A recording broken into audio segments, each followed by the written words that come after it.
Hello friends, welcome to the new episode of my channel. আমি অরিত্র। এখন এই ভিডিওর মধ্যে আমরা কথা বলবো যে নীরাজ ঘেবানের হোম বাউন্ড বলে ছবিটা নিয়ে। তো এই ছবিটা দারুণ একটা সিনেমা হয়েছে। আমি জানি এই ছবিটা মেন স্ট্রিম নয় বলে বহু মানুষে গিয়ে দেখবে না, বাট ছবিটা আপনারা দেখুন, মিস করবেন না। ছবিটা খুব ইম্পর্টেন্ট বিষয়বস্তুকে নিয়ে কথা বলছে এবং এত ইমোশনাল একটা ফিল্ম। আপনার যখন সিনেমাটা শেষ হবে, সিনেমাটা শেষ কেন, actually through out the film এমন এমন মোমেন্টস আছে, দারুণ লাগবে আপনাদের।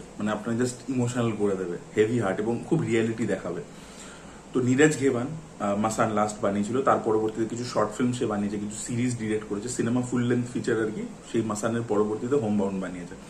এবার মাসানে তার একটা স্টোরি টেলিং স্টাইল আছে, যে সে দুটো ন্যারেটিভকে নিয়ে শুরু করে, দুটো ক্যারেক্টারের প্যারালাল গল্প দেখায়। দেখবেন ওখানে ভিকি কৌশলের একটা ট্র্যাক ছিল আর রিচা চাড্ডার একটা ট্র্যাক ছিল, এবং তারপরে একটা জায়গায় গিয়ে লাস্টে ওটা গিয়ে কনভার্জ করছে একটা জায়গাতে, লাস্ট একদম জায়গাতে। এবং মাঝে মাঝে আর কি ট্র্যাকগুলো একটা অপরকে আর কি ক্রস করে বেরোচ্ছে মাঝে মাঝে, ঠিক আছে। যে রিচা চাড্ডা যে ঘাটে আসছে দেখছে ভিকি কৌশল ওখানেই আর কি ডোম, তো এই জিনিসপত্রগুলো। তো এখানেও সেম ভাবে দুটো প্রোটাগনিস্ট রয়েছে, একটা বিশাল জেটওয়া, একটা হচ্ছে ঈশান খাট্টার। এবার দেখুন, আচ্ছা আরো একটা আমি কথা বলে দিই, এই ধরনের ছবি না রিভিউ ওরকম, এটা তো ওরকম ড্রামা বেসড ফিল্ম, এটা তো এরকম কোনো থ্রিলার বা কিছু জনরার মধ্যে পড়ছে না, এবং এটা একটা মেন স্ট্রিম ফিল্মও নয়।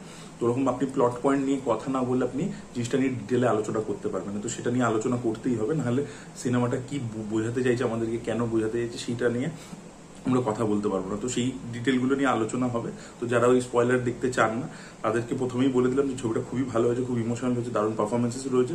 তো আপনারা গিয়ে অবশ্যই ছবিটা দেখে নিন। তো সেটা ছিল কুইক রিভিউ। এবার যদি আমরা ডিটেল রিভিউতে ঢুকি, ব্যাপারটা হচ্ছে কি, এখানে একটা ছেলে ঈশান খাট্টা একটা মুসলিম ছেলে প্লে করছে, আর বিশাল জেটওয়া হিন্দু, কিন্তু তার প্রবলেম হচ্ছে কাস্ট নিয়ে। হি ইজ দলিত, ঠিক আছে, একজন মুসলিম একজন দলিত। আচ্ছা, সত্যি কি তারা মুসলিম আর দলিত বলি তাদের সাথে যা যা হলো গোটা ছবি জুড়ে, সেটা কি সত্যি, নাকি তারা গরিব ছিল বলে তাদের সাথে এটা হলো?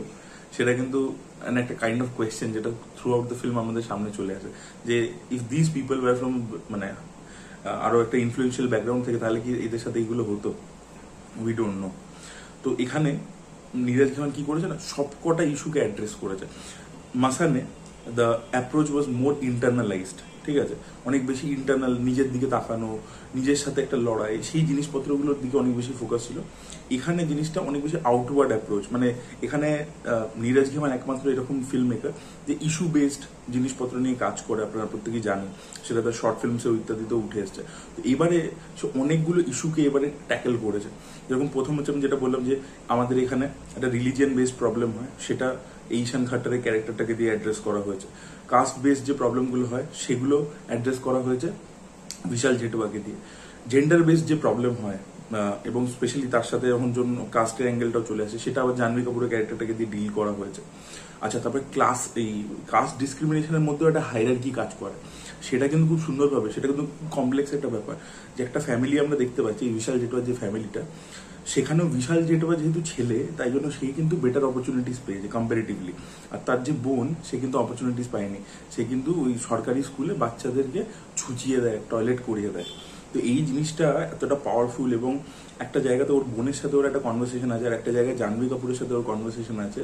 এখান থেকেই বোঝা যাচ্ছে, আমি বললাম না যে কেন গরিব বড় লোক, যে জাহ্নবী কাপুর যেহেতু একটু বেটার অপরচুনিটিস পেয়েছে, ওর বাবা যেহেতু গভর্নমেন্ট জব করেছে, জাহ্নবী কাপুরের অ্যাপ্রোচটা বি আর আম্বেদকারের মতো, সে খালি এডুকেশনকে প্রায়োরিটি দিচ্ছে, কিন্তু ওর বোন বলছে যে আমাদের ইনকামটাকে প্রায়োরিটি দেওয়া দরকার। এবং বিশাল জেটওয়া ওই বিগার পিকচার ইত্যাদি, মানুষের যখন এই পেট এমন একটা জিনিস, পাপি পেট আমরা বলি না, সেটা এমন একটা জিনিস যে আপনাকে ওইসব বিগার পিকচার ইত্যাদি ভাবতে দিচ্ছে না, আপনাকে ইমিডিয়েট আমার প্লেটে খাবার চাই, সেই দিকটাতে যেতে দিচ্ছে। তো সেই যে জিনিসগুলোকে এত সুন্দর করে ডিল করেছে, অ্যাড্রেস করেছে, যে কাস্ট অপারেশন, তার মধ্যে আবার হায়ারার্কি, ঠিক আছে। এবং বিশাল জেটওয়ার মায়ের একটা সিন আছে, উনি স্কুলে আর কি রান্না করে ওই মিড ডে মিল খাওয়ান, তাকে রান্না করতে দিচ্ছে না কাস্টের জন্য। ওই সিনটা যা পাওয়ারফুল, এবং ওর মায়ের চরিত্রটা যা করেছে। দুটো মায়ের সাথে সিন আছে, একটা ঈশান খাট্টারের সাথে লাস্টে পায়ে ওই খেতে কাজ করতে করতে পায়ে ওই কড়া পড়ে যাওয়া, সেটা একটা সিন, সেটার জন্য একটা ফলো আপ সিন আছে শেষের দিকে। আর ওই খাবারের সিনটা, বি আর আম্বেদকারের ছবির দিকে তাকিয়ে বসে আছে, আউটস্ট্যান্ডিং। আমার চোখে জল এসে গেছে, এত দুটো সিন ইম্প্যাক্টফুল। ওনার ভদ্রমহিলার নাম হচ্ছে শালিনী, উনি অভিনয় করেছেন।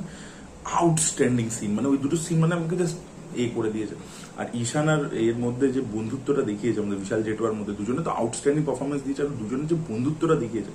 এবং সব থেকে বড় কথা বলছে যে মানুষ তখনই বাঁচতে পারে যখন মানুষ এই ভেদাভেদ যেগুলো, এই যত রকমের সব জিনিসপত্র রয়েছে এগুলো সব ভুলে গিয়ে না হিউম্যানিটিটাকে যখন বড় করবে। এবং সিনেমাটা সেকেন্ড হাফে অ্যাকচুয়ালি সেটা বলে, কোভিডের ইস্যুটাকে তুলে ধরেছে সেকেন্ড হাফে। এবং সেখানে যখন এই মানুষ মাইলের পর মাইল চলছে সেইটা আর কি দেখাচ্ছে। এবং সেখানে একটা মুসলিম ছেলে একটা হিন্দু ছেলেকে কাঁধে তুলে মাইলের পর মাইল হাঁটছে, তখন হিউম্যানিটি আসছে। একটা গ্রামে ওরা পৌঁছাচ্ছে, সেই গ্রামে ওদেরকে কেউ মানে ইট মারছে, বলছে যাও এখান থেকে ভাগো, তখন একটা মহিলা এসে জল দিচ্ছে। ওফ, মানে বলছি আমি সিনগুলো দেখবেন, মানে দারুণ দারুণ, ঠিক আছে। তো সেই সব জিনিসপত্রগুলো এত সুন্দর করে দেখিয়েছে, দারুণ লাগে, পুরো সিনেমাটা আউটস্ট্যান্ডিং। এবং আমি যেটা বললাম এবারে না, মানে যে মাসান যে ছবিটা, সেটা অনেক বেশি কমার্শিয়াল একটা অ্যাপ্রোচের ছবি। মানে আমি বলছি ওটা ইন্ডি ছবি, কানসে গেছিল, সবকিছু মিলেও তাও still it was mainstream, because ওটার মধ্যে গান ছিল, ওটার মধ্যে লাভ স্টোরি ছিল, ঠিক আছে। ওর অ্যাপ্রোচটা অনেক বেশি মানে ইমোশনাল একটা অ্যাপ্রোচ ছিল, অনেক বেশি জিনিসপত্র ছিল ওখানে। এবারে কিন্তু জিনিসটা খুব র আর রিয়েল, ঠিক আছে। মানে এবারে নীরজ ঘেবানের স্টোরি টেলিং স্টাইলটা যেরকম, যারা তামিলে আর কি ইস্যু বেসড ফিল্ম মেকার রয়েছে, যেরকম পি.এ. রঞ্জিত, তারপরে আমাদের মারি সেলভারাজ, তারা যেরকম একদম আউটওয়ার্ড বিষয়গুলোকে একদম অন দ্য ফেস অ্যাড্রেস করে, নীরজ ঘেমান এবারে সেটা করেছে। আগের বার মাসানে কিন্তু লাভ স্টোরির মধ্যে দিয়ে জিনিসটাকে ধীরে ধীরে অ্যাড্রেস করে যাচ্ছে। ভিকি কৌশল আর এর মধ্যে প্রেম চলছে শ্বেতা ত্রিপাঠীর মধ্যে, কিন্তু তার মধ্যে কোথাও কি একবার ডোমের ব্যাপারটা উঠে আসছে, ও নিজের বাড়ির অ্যাড্রেসটা বলতে চায় না। সেম ভাবে এখানে বিশাল জেটওয়া নিজের আইডেন্টিটিটা কিছুতেই বলতে চায় না, ওর ভয়ে ধরে গেছে। ও নিজের কোটাটাকে ইউজ করতে ভয় পায়, মানে ও নিজের জেনারেলি বারবার টিক করে। একটা সিন আছে, ও যায় জিজ্ঞাসা করতে, ওরা দুটো ছেলেই আর কি সরকারি চাকরির প্রিপারেশন করছে, এবং সরকারি চাকরির এই যে একটা র্যাট রেস, প্রচুর ছেলেমেয়েরা ভাবে যেমন সরকারি চাকরি পেলে আর কি জীবনে করে যাবো, মানে কিছু বেটার পাবো, সেটার জন্য যে একটা বিশাল র্যাট রেস হচ্ছে, সেটার জন্য প্রচুর লোকে যে আপনারা দিতে গেছেন পরীক্ষা, আমিও দিতে গেছি, আমরা দেখেছি প্রচুর ছেলে কোথায় দূর দূর থেকে ট্রেনে করে আসছে। সেই জিনিসপত্রগুলোকেও দেখিয়েছে খুব সুন্দর করে সিনেমা স্টার্টিংয়ে। তো আর কি একটা জায়গায় খোঁজ নিতে গেছে নিজের পুলিশের পরীক্ষার যে রেজাল্ট বেরোলো কি বেরোলো না, এবং সেখানে ওকে একজন জিজ্ঞেস করে তোমার নামটা কি, বলে চন্দন কুমার, ওই যে আচ্ছা, তারপরে বাকি জিজ্ঞেস করতে শুরু করে তোমার গোত্র কি, হ্যান ত্যান। ওই সিনটাতে যা টেনশন আছে না, মানে বিশাল যেটা অভিনয় দিয়ে বার করেছে, মানে আপনি পুরো টেনশন ফিল করবেন যে ভাই ও প্যানিক করছে পুরো, আপনারও মানে পুরো নিঃশ্বাস বন্ধ হয়ে যাবে, এত ভালো ওই জায়গাটা। তো এবারে আমি যেটা বললাম যে জিনিসগুলো একদম অন দ্য ফেস আর অনেক বেশি ড্রাই, ঠিক আছে, টু দ্য পয়েন্ট চলে, জন্য ছবিটা রান টাইমও বেশি বড় নয়, এবং খুব ফাটাফাট যাচ্ছে একটার পর একটা ঘটনা। ইন্ট্রোস্পেকশনটা কম, এবারে জিনিসটা অ্যাপ্রোচটা খুব আউটওয়ার্ড, ঠিক আছে, যে বাইরে কি হচ্ছে, বাইরে সোসাইটি, মানে এই দুটো ছেলে খুব চেষ্টা করছে, এদের মধ্যে ট্যালেন্ট আছে, আমরা দেখতে পাচ্ছি ঈশান খাট্টারের মধ্যে ট্যালেন্ট আছে, বিশাল জেটুয়ার মধ্যে ট্যালেন্ট আছে, কিন্তু এদের পরিস্থিতি, এনভায়রনমেন্ট, সবকিছু ওই সোশ্যাল ইকোনমিক স্টার্টারটাকে ওদের জাম্পই করতে দিচ্ছে না, ঠিক আছে। ওরা বহু চেষ্টা করছে, যেরকম আপনার কদিন আগে একটা তামিল ফিল্ম দেখেছিলাম 3 BHK বলে, ওখানে কিন্তু সিদ্ধার্থ আর ওর ফ্যামিলি যতই চেষ্টা করছে, মানে হাজার এফোর্ট মারছে, ওরা একটা ফ্ল্যাট কিনতে পারছে না। সেই যে মানে পরিস্থিতি কিছু না কিছু ওদেরকে করে নিচে টানছে, ঠিক আছে। যেটা দেখবেন ওই পার্সিউট অফ হ্যাপিনেসের যে ব্যাপারটা ছিল, যে উইল স্মিথ প্রচুর চেষ্টা করছে, কিন্তু ফেলিয়ার।